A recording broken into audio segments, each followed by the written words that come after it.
మరి చాలా సంవత్సరాల క్రితం బొంబాయి పైన జరిగిన దాడులు, ప్రత్యేకంగా Bombay railway station, Taj hotel, అలా ఒకటేంటి సుమారు 8 నుంచి 10 వరకు ప్రదేశాల్లో పాకిస్తాన్ చేత ట్రైన్ చేయబడిన టెర్రరిస్టులు వచ్చేసి కొట్టేసిన సమయానికి ఆ కథ మొత్తంలో అసలు విలన్స్ ఎవరు అనేది ఇప్పుడు చాలా బయటకు వస్తున్నది. ఈ మధ్యకాలంలో దాని గురించి వాస్తవాలు చాలా బయటికి, ఇదివరకు అవి గుమ్మనిగా ఉండేవి, తెలుసు, అవన్నీ ఫైల్స్లో ఉండేవి. కొన్ని వాటిని ఎందుకంటే కొంతవరకు బయటికి తెలియకుండా చేశారు ప్రభుత్వం. ఆ కాలంలో కాంగ్రెస్ ప్రభుత్వం ఉండేది. కాంగ్రెస్ ప్రభుత్వం సమయంలో ఇంటెలిజెన్స్ రిపోర్ట్ వచ్చింది. వాళ్ళు ఒక 10 మందో 15 మందో బయలుదేరుతున్నారు అక్కడి నుంచి, చాలా శిక్షణ పొందిన వాళ్ళు, మన దేశంలో దాడులు చేయడానికి, వాళ్ళు పెద్ద పెద్ద ఇన్స్టిట్యూషన్స్ని దెబ్బ కొట్టడానికి అవకాశం ఉంది అని మనకు వచ్చినా సరే దాని గురించి పెద్దగా స్పందించలేదు. ఫస్ట్లో ఏం చేశారంటే వాళ్ళు బోట్లో వస్తారని కూడా చెప్పారు. అందుకని మనకి నావీ బోట్లు, షిప్స్ని 2 అక్కడ పెట్టారు మా పాకిస్తాన్ నుంచి బాంబేకి వచ్చే దారిలో. కానీ తర్వాత కాలంలో దాని గురించి ఎవరు పెద్ద పట్టించుకోవాలా. అక్కడ బోటు బయలుదేరింది ఈ టెర్రరిస్టులతో అన్న సంగతి కూడా తెలిసిపోయింది మన దేశానికి. అయినా సరే అప్పట్లో ఉన్న హోమ్ మినిస్టర్ చవాన్కి ఈ వార్త అందింది ఇంటెలిజెన్స్ వర్గాల ద్వారా. ఈయన బహుశా ప్రధానమంత్రిని అడిగి ఉంటాడు, లేకుంటే మన సోనియమ్మ ఉంది కదా, ఆ అమ్మని అడిగి ఉంటారు. నువ్వు నోరు మూసుకోరా బాబు అని ఉంటుంది ఆవిడ. అలాగా వార్తల్లో వాస్తవాలు తెలిసినా సరే వాటి మీద చర్య తీసుకోవడానికి ఎక్కడ అధికారం ఇవ్వాల ఎవరికి. అప్పట్లో మన హోమ్ మినిస్టర్ చవాన్ గారు ఉండేవారు కదా, వార్ రూమ్లో ఎప్పుడు కూడా ఒక 5-6 మంది ఉంటారన్నమాట. ఏదైనా విపత్కర పరిస్థితి వస్తే ఏం చేయాలి ఏంటి అని తెలుసుకోవడానికి. దాంట్లో మనీ అనే అతను కూడా ఉన్నాడనమాట. సో ఆ పాకిస్తాన్ ఏం చేస్తుందంటే వాళ్ళు పంపించే సమయానికి అక్కడున్న వార్ రూమ్లో అందరినీ పాకిస్తాన్ రప్పించింది, మనం మాట్లాడుకుందాం రండి అని. అంతా అయిపోయిన తర్వాత క్రిటికల్ టైంలో వాళ్ళందరినీ, మీరు ఎలాగా ఇప్పుడు వచ్చారు కదా, మా ప్రైమ్ మినిస్టర్, మా ఆర్మీ చీఫ్ మీతో మాట్లాడితే విందు చేస్తారని చెప్పేసి వాళ్ళని తీసుకెళ్ళి బయట ఎక్కడో పెట్టేశారు. దాంట్లో వాళ్ళకి సిగ్నల్స్ కూడా అందలా. ఇక్కడికి వచ్చారు, దాడి చేశారు. దాడి చేసినా సరే దానికి స్పందించడానికి అవకాశం లేకపోయింది.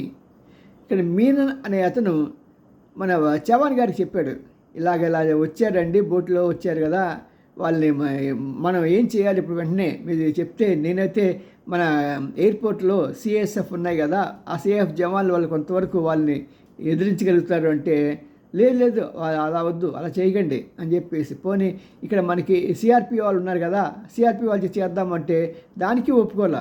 అలా కాదు, మనం పని చేద్దాం, ఎన్ఎస్జి కమాండర్స్ని తెప్పిద్దాం అని చెప్పేసి కాలయాపన చేసి చేసి చేసి సుమారు 11-12 గంటల పాటు టైంను వేస్ట్ చేశారు. దాంట్లో వాళ్ళు యథేచ్ఛగా వాళ్ళు వీర వ్యవహారం చేశారు. దానికి తగ్గట్టుగా మన మీడియా వాళ్ళు కూడా వాళ్ళు అతి ఉత్సాహంతో వాళ్ళ లైవ్ కవరేజ్ ఇచ్చేశారు.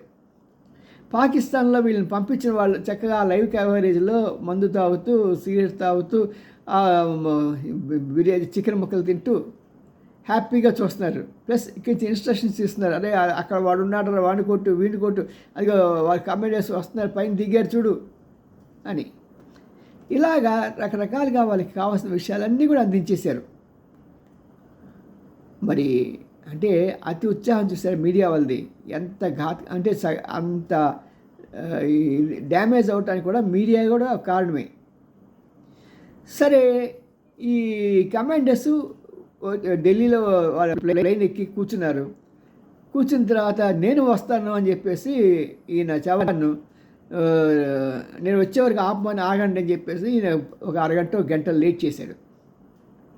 ఎందుకంటే అతనికి బట్టలు వేసుకోవడంలో చాలా ఇష్టం అన్నమాట. రకరకాల బట్టలు వేసుకొని ఎప్పుడు స్టైలిష్గా ఉండాలని కోరిక. అలాంటి విపత్కర పరిస్థితుల్లో కూడా ఆయన ఆ డ్రెస్సులు వాడాలి అది అని చెప్పి ఒక ఇదనమాట ఆయనకి కోరిక.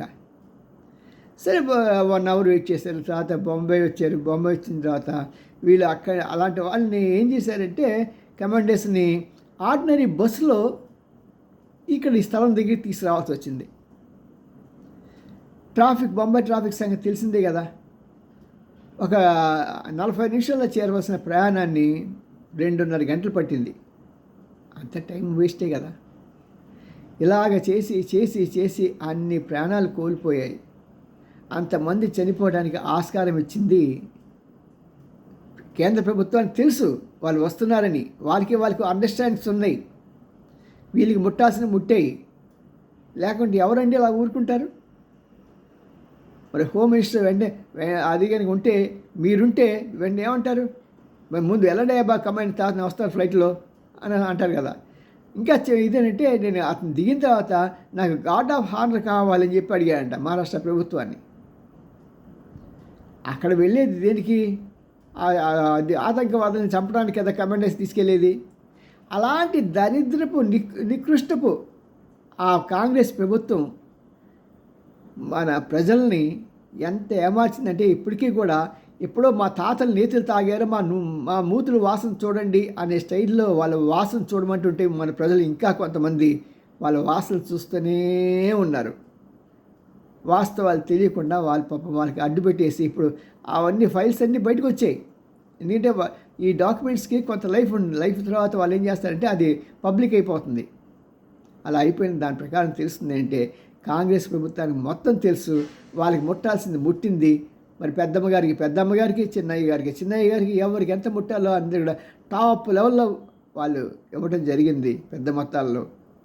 అందుకని దేశాన్ని అమ్మివేయటానికి కూడా వెనకాడని ఈ విదేశీ శక్తులు మన దేశాన్ని పాలిస్తూ ఉంటే, వాళ్ళ యొక్క కనుసన్నల్లో మన రాజకీయ నాయకులు పనిచేస్తూ ఉంటే దేశం ఇలా కాక ఇంకెలా ఉంటుంది?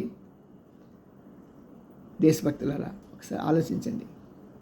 అలాంటి శక్తులకి మరొకసారి రావడానికి అవకాశం ఇవ్వకండి.